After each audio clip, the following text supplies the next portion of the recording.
Hi guys, කොහමද හැමෝම අයිබෝවන් කියලා පිළිගන්නවා travel gun පැතුම් YouTube channel එකට.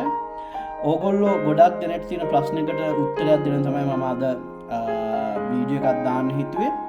ඉතින් වැඩි කතා නැතුව අපි යන් මාතෘකාවට. 谁知道全世界红薯最多的国家是哪个国家？ අද වැරත්ත කතා කරන්න යන්නේ ගයිඩ් කෙනෙක් වෙනවනම් ඉතාමත් අත්‍යවශ්‍ය කාරණාවක් වෙන දෙයක් තමයි තමන්ට යම්කිසි විදේශීය භාෂාවක් චතුර ලෙස හැසිරවීමට කතා කිරීමට ඇති හැකියාව. එතකොට මේ ෆීල්ඩ් එකට ගොඩාක් එන්න ආසාවෙන් කට්ටිය බලාගෙන ඉන්නවා. නමුත් තියෙන ප්‍රශ්නේ එයාලට විදේශීය භාෂාවක් මම මේ විදේශීය භාෂාවක් කියලා කතා කරන්නේ ඉංග්‍රීසි නෙවෙයි. ඒකට හේතුව තමයි ඉංග්‍රීසි වලින් ඔයාලා ගයිඩින් වලට එන්න හිතාගෙන ඉන්නවා නම් ඒකේ ලොකු ප්‍රශ්නයක් තියෙනවා. මොකද දැන් ලංකාවේ නැෂනල් ටුවර් ගයිඩ් ලෙක්චර් කෙනෙක් වෙන්න ඉංග්‍රීසි වලින් ඉල්ලුවාට ලේසියෙන් හම්බෙන්නේ නැහැ. මොකද ඉංග්‍රීසි වලින් නැෂනල් ටුවර් ගයිඩ්ස්ලා ඉන්නවා මං හිතන්නේ 10කටත් වැඩිය. ඉතින් මොකක් හරි යම්කිසි රටක භාෂාවක් අපි කොහොමද ප්‍රගුණ කරන්නේ? ලැන්ග්වේජ් ස්කිල් එකක් අපි කොහොමද හදාගන්නේ? එතකොට දැනට මේ නැෂනල් ටුවරිස්ට් ගයිඩ් ලෙක්චර් කෙනෙක් විදියට වැඩ කරන අය කොහොමද යාළගේ භාෂාමය හැකියාව, භාෂාමය නිපුණත්වය හදාගෙන තියෙන්නේ? එයාලා කොහෙන්ද මේ ලැන්ග්වේජ් ස්කිල් එක ඩිවෙලොප් කරගෙන තියෙන්නේ? එතකොට මම කොහොමද මැන්ඩරින් කතා කරන්න ඉගෙන ගත්තේ? මන්න මේ වගේ දේවල් ටිකක් තමයි මම ඔයාලත් එක්ක අද මේ වීඩියෝ එකෙන් කතා කරන්න යන්නේ. එතකොට දැන් යම්කිසි කෙනෙක් හිතනවා නම් මේ ෆීල්ඩ් එකට ඇවිල්ලා නැෂනල් ටුවර් ගයිඩ් ලෙක්චර් කෙනෙක් විදියට වැඩ කරන්න මම චයිනීස් කෝස් එකක් කරලා තියෙනවා. මට සර්ටිෆිකේට් එකක් තියෙනවා. මම ස්පැනිෂ් කෝස් එකක් කරලා තියෙනවා මාස 3ක. මට සර්ටිෆිකේට් එකක් තියෙනවා. නැෂනල් ටුවර් ගයිඩ් ලෙක්චර් කෙනෙක් වෙන්න ඉන්ටර්වයුව කරද්දී ඒකේ තියෙන ඉන්ටර්වයුව එකේදී ඔයාගේ මේ සර්ටිෆිකේට් එක වැඩක් නැහැ. ඇයි මං කියන්නේ? ඔයාට ඒගොල්ලොත් එක්ක කතා කරන්න තියෙන්නේ ඔයා ඔය ඉල්ලන භාෂාවෙන්. හිතන්නකෝ මම මැන්ඩරින් වලින් තමයි ඉල්ලලා තියෙන්නේ. එදාට මැන්ඩරින් සම්බන්ධ විශේෂ කෙනෙක් මාව ඉන්ටර්වයුව කරන්න ඇවිල්ලා එක්ක මහාචාර්යවරයෙක් වෙන්න පුළුවන්. නැත්නම් අපේ senior national tour guide lecture කෙනෙක් අපි ඉන්නවා ඇවිල්ලා අපිව ඉන්ටර්වයුව කරන්න. එතකොට මට යත් එක්ක කතා කරන්න තියෙන්නේ ඒ භාෂාවෙන් මැන්ඩරින් වලින් එක්ක ස්පැනිෂ් වලින් ඔයාලා ඉන්න භාෂාවෙන් කතා කරන්න වෙන්නේ. මට සර්ටිෆිකේට් එකක් තියෙනවා මම මාසයක කෝස් එකක් කරා කියලා. එතකොට ඔයාලා ටුවර් එකක් යද්දි මම කෝස් එකක් තියෙනවා ස්පැනිෂ් වලින් කියලා සර්ටිෆිකේට් එකද පෙන්නන්නේ. එතකොට ඔයාලට කතා කරන්න බැරි නම් සර්ටිෆිකේට් එකක් පෙන්නුවා කියලා වැඩක් නැහැ. ඒ හින්දා නිකන් මේක ගැන මහා අමුතු විදියට හිතාගෙන ඉන්නවා නම් කවුරු හරි මම ඒගොල්ලන්ව දැනුවත් වෙන්න කියන්නේ කෝස් එකක් කරපු පළියට මිනිස්සෙට නැෂනල් ටුවර් ගයිඩ් ලෙක්චර් කෙනෙක් වෙන්න බෑ. භාෂාවේ නිපුණත්වය තමන් කරන ෆොරින් ලැන්ග්වේජ් එකේ නිපුණත්වය මස්ට්. ඒක අනිවාර්යෙන් හොඳටම තියෙනවා. මේ ශාස්ත්‍රයට යම්කිසි කෙනෙක් මේකට එනවා නම් අපි කොහොමද මේ භාෂාව කියන එක නිපුණත්වය ඇති කරගන්නේ?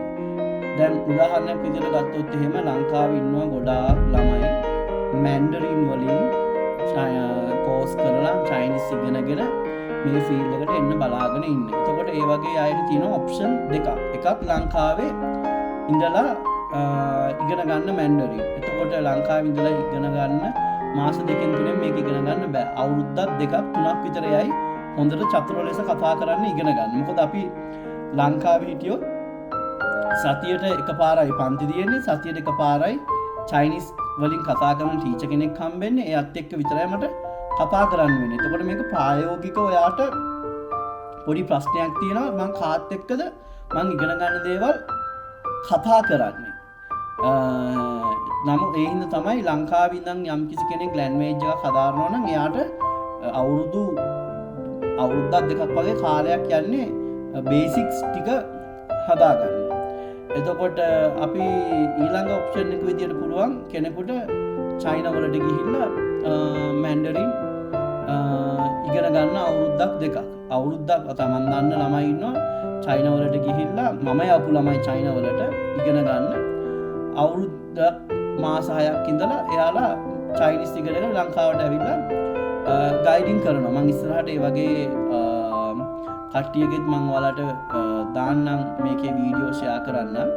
එතකොට ඒ වගේ ඔප්ෂන් තියෙනවා. දැන් ඕනම භාෂාවක් තමන් හදාරන ඕනම භාෂාවක් ලංකාවේ ඉඳන් ඉගෙන ගන්න පුළුවන්. ඊට පස්සේ නැත්තම් ඒ රටට ගිහිල්ලා ඉගෙන ගන්න පුළුවන්. එතකොට මම දැන් කතා කරන්නේ ලංකාවේ ඉඳන් ඉගෙන ගන්නවා නම් ඔයාලට සතියේ එකපාරයි නම් මේ ක්ලාස් එක තියෙන්නේ. සතියේ එකපාරයි නම් අදාළ ගුරුවරයව හම්බෙන්නේ ඔයාලට ලොකු ගේමක් අහන්න වෙනවා මේ ලැන්ග්වේජ් එක ඉගෙන ගන්න. ඒ ලැන්ග්වේජ් එක ඔයාලට පුළුවන් තනියම කතා කරන්න. කන්නාඩිය දිහා බලාගෙන තනියම කතා කරන්න. ඔයා ගෙස්ලට ප්‍රසන්ට් කරනවා. ගෙස් කෙනෙක්ට කතා කරන විදියට කොහොමද ඔයාව සාදරයෙන් ලංකාවට පිළිගන්නවා.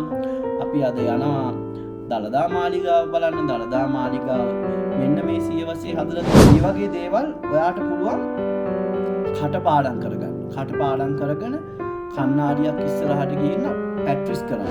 එතකොට ඔයා මේ වගේ දේවල් නිතරම ප්‍රැක්ටිස් කරද්දී ඔයාට ගොඩාක් ටෙක්නිකල් වර්ඩ් අහුවෙනවා. Taman ඉගෙන ගන්න භාෂාවෙන් ලංකාවේ එක එක දේවල් ගැන විස්තර කරද්දී. ඒ න්‍යාය ඔයාට පුළුවන් ඕන තැනකට ඇප්ලයි කරන්න. එතකොට අපි හිතාගත්තොත් මා දළදා මාලිගාව කිස්තු වර්ෂ 15 වෙනි සියවසේ මේ තමයි නිර්මාණය කරලා තියෙන්නේ කියලා. එතකොට ඔයා කිස්තු වර්ෂ 15 වෙනි සියවස කියන එක ඉගෙන ගන්නවා ඔයා කතා කරන ලැන්ග්වේජ් එකෙන් කියන්න. එතකොට ඔය කිස්තු වර්ෂ කියන එක ඔයා ඉගෙන ගන්න. එතකොට කිස්තු වර්ෂ කියන එක ඔයා කොහොමද ඒ අදාළ ලැන්ග්වේජ් එකෙන් කියන්නේ කියන එක ඔයාගේ මොලේ තැම්පත් වෙලා තියෙනවා. ඔයාට එතකොට ඕන තැනකට ඒක ඇප්ලයි කරන්න පුළුවන්. ඉස්සෙල්ලාම හොඳට කටපාඩම් කරගන්න. අදාළ සයිට් එකක් සිලෙක්ට් කරගන්න. ඒ සයිට් එක ගැන හොඳට කටපාඩම් කරගන්න. ඒක තමන් ඉගෙන ගන්න භාෂාවෙන් කන්නාඩිය දිහා බලාගෙන ගෙස් කෙනෙක් ඉස්සරහා කතා කරනවා කියලා හිතලා කතා කරන්න. එතකොට ඔයාට ලැන්ග්වේජ් ස්කිල් එක ගොඩාක් හොඳට වැඩි කරගන්න පුළුවන්. දැන් උදාහරණයක් විදිහට ගත්තොත් එහෙම ඔයා අලියා ගැන අලියා මෙච්චර විශාලයි ලංකාවේ. අලියාගේ විද්‍යාත්මක නාමය මේකයි. අලියාගේ ආයු අපේක්ෂාව මෙච්චරයි. හොඳින් වැඩුණු අලියෙක්ගේ බර මෙච්චරයි.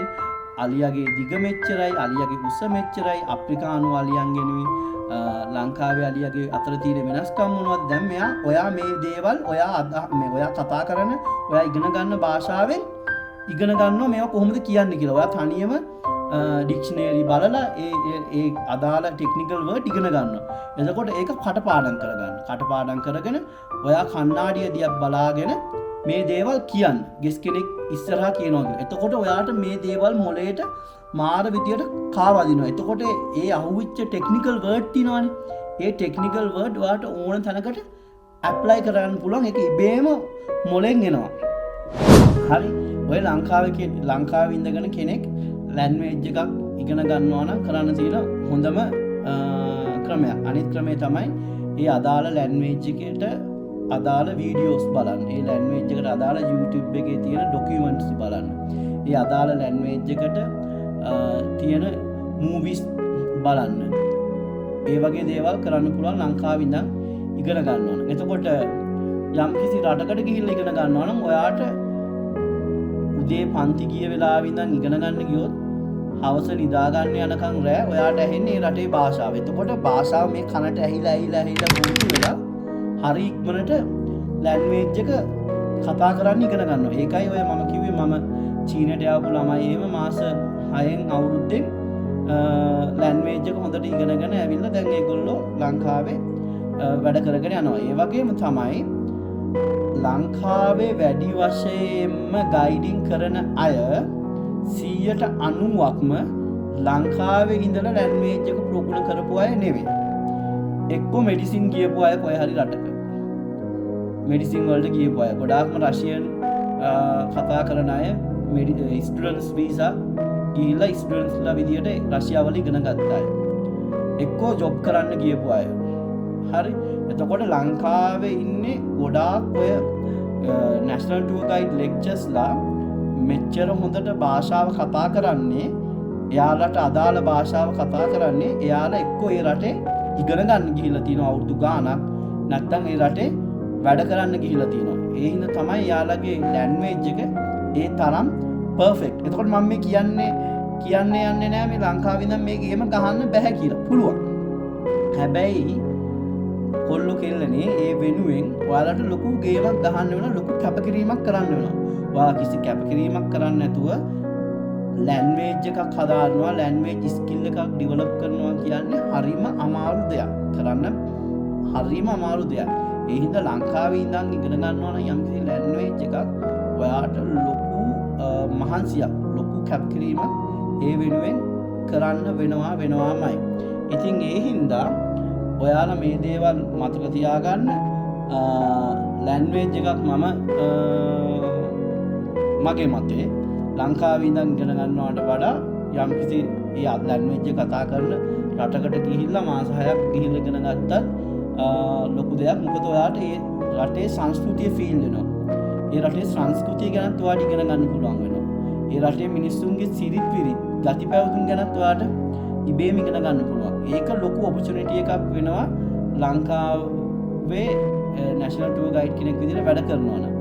හැබැයි ඉතින් ලංකාවේ ඉඳන් ලැන්ග්වේජ් එකක් ඉගෙන ගන්න ළමයෙකුට ගයිඩින් හොඳට ලැන්ග්වේජ් එක ඉගෙනගෙන ගයිඩින් කරද්දි තමයි මේ රෂියන් අය මේ වගේ, ස්පැනිෂ් අය මේ වගේ, ස්පැනිෂ් අය කරන්නේ ස්පැනිෂ් අය මේ සැර ජාති කන්න ආසයි, මේගොල්ලෝ මේවා කන්න ආසයි, මේගොල්ලෝ මේ ලිකර් වර්ග ගන්න ආසයි, ඒගොල්ලන්ගේ සංස්කෘතිය මොන වගේද කියන එක ඔයාලා ටුවර්ස් කරද්දි තමයි ඉගෙන ගන්න වෙන්නේ. හැබැයි ඒ රටේ ගිහිල්ලා ඉගෙනගෙන ආපු කෙනෙක් ඒ ඔක්කොම ඉගෙනගෙන තමයි මෙහෙට එන්නේ. අමුතුවෙන් එයාට ඉගෙන ගන්න දෙයක් නෑ. එතකොට ඒගොල්ලෝ හැරෙද්දි දන්නවා මේ ෆොරිනර්ස්ලා මේගොල්ලෝ ඉල්ලන්නේ මොනවද, මේගොල්ලන්ට කරන්න යන්නේ මොනවද කියන එක. එතකොට ඔයාලා හරිය ලේසි ටුවර් එක ලස්සනට අරගෙන යන්න. එතකොට මම ළමයිට හැමතිස්සෙම කියන්නේ ඇයි ඉංග්‍රීසි වලින් ගයිඩින් කරන්න ඉල්ලන්න එපා කියන එකක් ඔයගොල්ලන්ට තේරෙන්නේ නැහැ. මොකක්කෝ කර්මයකට තේරුණොත් ඔයාලා හිතන්න එපා ඔයාලට ටුවර්ස් හම්බෙයි කියලා ඉංග්‍රීසි වලින්. මොකද ලංකාවෙන් ගොඩාක් ඉංග්‍රීසි ටුවර් කරන්නේ හොඳට ඉගෙන ගත්ත මේකේ ගොඩාක් පරණ අයට තමයි ඉස්සල්ලාම ඉංග්‍රීසි ටුවර්ස් මොන හරි තියෙනවා නම් ඒ ටික ඒගොල්ලන්ට ඇවිල්ලා තමයි අලුතෙන් එන අයට ලැබෙන්නේ. මොකද ඒගොල්ලෝ මේ ශේෂ්ත්‍රේ ගොඩාක් ඉන්නවා ට්‍රැවල් ඒජන්ට්ස්ලා ඉල්ලන්නෙත් ඒගොල්ලන්ම. ඉතින් ඒගොල්ලෝ හරි පර්ෆෙක්ට්. ඉතින් ඒ හින්දා ඒගොල්ලන්ට වැඩ හම්බෙලා තමයි තව කවුරු හරි ඉංග්‍රීසි වලින් ගයිඩින් කරන ළමයෙක් ඉන්නවා නම් නැෂනල් ටුවර් ගයිඩ් කෙනෙක්, ඒගොල්ලන්ට හරි අන්තිමට තමයි ටුවර්ස් හම්බෙන්නේ. මම ඔයාලට පොඩි කතාවක් කියන්නම්. ඔය ඉංග්‍රීසි වලින් ගයිඩින් කරන ගොඩක් අය ඉංග්‍රීසි ටුවර්ස් නෙමෙයි යන්නේ. මම මේ කියන්නේ වවුතරයක් නෙමෙයි. ඉංග්‍රීසි වලින් ගයිඩින් කරන පර්ෆෙක්ට් ගයිඩ්ලා ඉන්නවා. ඒගොල්ලෝ මාර ක්වොලිටි. මාරම ක්වොලිටි. යුරෝපියන්ස් ගයිඩින් කරන අය මාර ක්වොලිටි ගයිඩ්ලා ඉන්නවා. හරිද? හැබැයි බහුතරයක් ඔය ඉංග්‍රීසි කතා කරන අය ඔයාලා දන්නවද? සමහරක් ඔය ලයිසන් එක ගත්තාම ඉංග්‍රීසි වලින් එයාලා හිතන්නේ ගයිඩින් කරනවා කියන්නේ ඔයාලා චයිනීස් මාකට් එකේ තියෙනවා බස් එකේ ගයිඩ් එක තියෙන්නේ නිදාගෙන යන්න. මොකද එයාට ලයිසන් එක තියෙනවා. ලංකාවට එන සංචාරක නඩේ අරගෙන එන ටුවර් ලීඩර් තමයි ටුවර් එක ගෙනියන්නේ. මොකද එයාට තනියෙන් ටුවර් එක ගෙනියන්න බෑ. ලයිසන් එකක් නෑනේ එයාට. ඒ හින්දා ඒගොල්ලෝ හයර් කරනවා ඉංග්‍රීසි කතා කරන ලයිසන් එකක් තියෙන ගයිඩ් කෙනෙක්ට. ඉතින් එයාට මුකුත් නෑ. එයාට බස් එකේ නිදාගෙන යන තියෙන්නේ. අර ගයිඩ් මේ චීනේ ඉඳන් එන ගයිඩ් තමයි ඔක්කොම ටික කියාගෙන මේ ටුවර් එක අරගෙන යන්නේ. ඉතින් මොන තරම් ලැජ්ජ සහගත දෙයක්ද ඒක. ඒ කියන්නේ තමන්ගේ ආත්මේ පාවා දීලා හරි නිකන් නිදාගෙන යන තියෙන බස් එකේ පොඩි සොච්චන් ගානක් හම්බෙනවා. මොන හරි දේවල් විකුණුවොත් ඒකෙන් හම්බෙන ගතමනාවෙන ලොකු ගානක් ඒ ටුවර් ලීඩර් අරගෙන යනවා.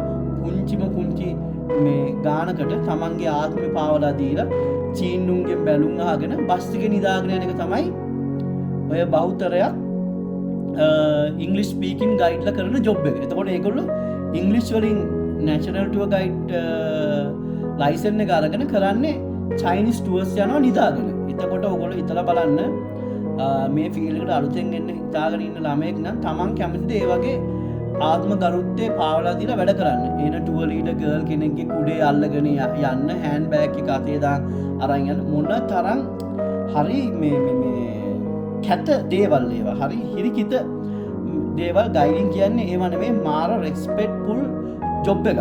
එතකොට මේක මේ ඉංග්ලිෂ් කතා කරන කීප දෙනෙක් විසින් මේ ජොබ් එක පහතට දාලා ලයිසන් එක විකුණගෙන බස් එකේ නිදාගෙන යනවා. අපි ඒගොල්ලන්ට කියන්නේ ස්ලීපින් ගයිඩ් නැත්නම් සයිලන්ට් ගයිඩ්. සයිලන්ට් ගයිඩ් කියන්නේ ඒගොල්ලන්ට කතා කරන්න ඕනේ නැහැ ටුවර් එක ඉවර වෙනකන්. අර අවශ්‍ය තැන් වල රෙස්ටුරන්ට් එකට කන්න මේ වෙලාවට එනවා. මේ වෙලාවට චෙක් අවුට් වෙනවා. ඒ ටික ටුවර් ලීඩර් කිව්වනම් ඇති ඒගොල්ලන්ට දෙන ඊට පස්සේ නිදා ගන්න බස් එකේ. ඉතින් ඔයාලා ඒ වගේ වෙන්න එපා. ඔයාලා මොකක් හරි හොඳ ලැන්ග්වේජ් එකක් ඉගෙන ගන්න. ඒ ලැන්ග්වේජ් එක හොඳට ප්‍රගුණ කරන්න. ඊට පස්සේ ෆීල්ඩ් එකට එන්න වැඩ කරන්න සල්ලි හම්බ කරන්න. මම හැමතිස්සෙම කියනවා මේ ලැන්ග්වේජ් එකේ අඩුපාඩු තියාගෙන මේ ෆීල්ඩ් එකට ආවොත් දැන් ඕම් හිතනවා ස්පැනිෂ් කරොත් එහෙම ඩොලර් 150ක් 100ක් හම්බ කරන්න පුළුවන් දවසට. ඒ ආසාවට ස්පැනිෂ් ඉගෙන ගන්නවා. ඉතින් හරියට ඉගෙනගෙන නැහැ බාගෙට කතා කරන්නේ සමහරක් දේවල් තේරෙන්නේ නැහැ. ඕම් ඉතින් කම්පැනි එකට ගියපුවම කම්පැනි ඔයාට භාෂාව හරියට කතා කරන්න බෑනේ. මේ ඩොලර් 150 100ක් දෙන්න බෑ. අපි ඩොලර් 50ක් දෙන්න. සමහරක් අය අනේ මට හරියට බෑනේ. ඩොලර් 20ක් වැඩ කරනවා. ඉතින් තමන්ගේ ආත්ම පාවලා දීලා තුට්ටු දෙකට වැඩ කරනවා. ඉතින් එහෙම වැඩ කරන්නේ නෙවෙයිනේ අපි ලැන්ග්වේජ් එකක් ඉගෙන ගන්න. ඇත්තටම ඕගොල්ලෝ ලැන්ග්වේජ් එකක් ඉගෙනගෙන මේ ශ්‍රේෂ්ඨයෙන් සල්ලි හම්බ කරන්නනේ. එතකොට ඒ වගේ තමයි තමන්ගේ ආත්ම කරුත්‍ය තියාගෙන මාර ජෙනුයින් වැඩ කරන්න. ඉතින් ඒ නිසා ඒක හොඳට මතක තියාගන්න. ලැන්ග්වේජ් එක තමයි නැෂනල් ටූරිස්ට් ගයිඩ් ලෙක්චර් කෙනෙක්ගේ තියෙන ප්‍රධානම ආවිය. ලැන්ග්වේජ් එක හොඳට ප්‍රගුණ කරන්න. ඊට පස්සේ ඔයාලට පුළුවන් අනිත් දේවල් ටික සපුරා ගන්න. ඒ නිසා මම මාස දෙකේ කෝස් එකක් කරා මට සර්ටිෆිකේට් එකක් තියෙනවා කිව්ව පළියට ඔයා හිතන්න එපා ඔයාව නැෂනල් ටූර් ගයිඩ් ලෙක්චර් කෙනෙක් වෙන මේ කෝස් එකට ඒ තෝරගනි කියලා. සර්ටිෆිකේට් එක වැඩක් නෑ. ඔයාට කතා කරන්න පුළුවන් වෙන්න ඕනේ. හරිද? සර්ටිෆිකේට් එක ඕනේ. කතා කරන්න පුළුවන් නම් ඊට පස්සේ මේ සර්ටිෆිකේට් එක අධ්‍යාපන සුදුසුකම. හරිද? ගයිඩින් වල තියෙන තනිකර කතා කරන්න. බස් එකට නැග්ග වෙලාවෙ ඉඳන් බහිනකම් කතා කරන්න තියෙන්නේ. ඉතින් මේ දේවල් ටික හොඳට මතක තියාගන්න. ගයිඩින් වලට එනවනම් හැමෝම ඉතින් අපි තවත් අලුත් වීඩියෝ එකකින් හම්බෙමු. තවත් ඔයාලට මොන වගේ මේ වගේ දේවල් දැනගන්න ඕනේ කියලා මට කමෙන්ට් කරන්න.